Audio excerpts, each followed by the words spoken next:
সারা বছর হুঁশ থাকে না, সারা বছর উপেক্ষিত, ক্যালেন্ডারের তারিখ হয়েই ঝুলতে থাকে অর্ধমৃত। কাউকে যদি প্রশ্ন করেন বাংলাতে আজ তারিখ কত, দেখতে পাবেন সেই বেচারা কেমন করেন ইতস্তত। হয়তো তিনি বলতে পারেন, মানে বাংলা তারিখ কেমন করে বলবো সব, কমে তো আর লাগে না ঠিক। তাও আমাদের পয়লা বৈশাখ, তাও আমাদের বর্ষবরণ, আসর সাজাই কাঁসর বাজাই, উদ্দীপনার নানান ধরন। বাংলা বছর বলতে হাতে সাকুল্যে দিন দু চারখানি, একটি তো তার পয়লা বৈশাখ, অন্যটিকেও সবাই মানি। ঠিক ধরেছেন, কবিগুরুর জন্মতিথি বৈশাখ মাসে, আষাঢ় শ্রাবণ একটি দুটি, বাদ বাকিতে কি যায় আসে।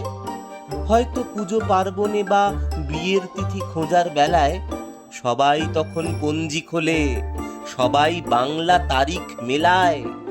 ঠেকায় পড়ে দু একদিনই, এরপরে কে রাখবে মনে, বাংলা বছর ক্যালেন্ডারেই ঝুলবে ধুলোর আস্তরণে।